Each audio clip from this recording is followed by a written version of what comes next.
广电108案烧到国军的营区，中华地检署去年伫北部、中部超34大发现有现退役的军人涉案。经过4个月的侦查终结，甲有公务人员身份的2名雇员、2个现役的军事官，阁有中人、广电业者等6个人提起公诉。空军司令部也讲会全力来配合调查。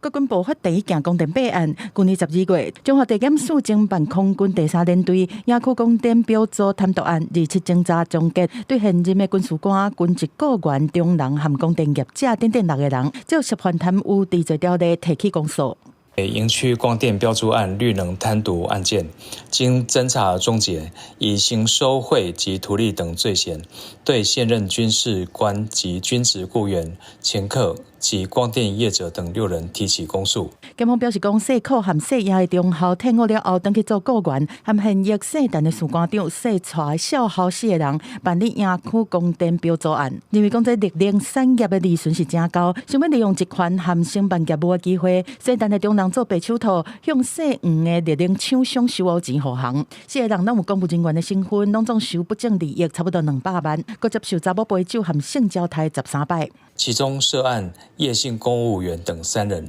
因情节严重，分别求处8至9年有期徒刑，并申请宣告褫夺公权，没收犯罪所得。检方对谢亚的雇员和谢陈的中人求处9年的有期徒刑，谢陈的士官长是求刑8年。空军司令部是回应讲，积极配合检警调的侦办，后壁会检讨和动发，绝对袂凊彩放过。另外，谢亚的雇员还有另外一案涉犯国家安全法，最近获台中高分检起诉。不过，台中高分检针对相关案情是无愿意加讲。记者综合报道。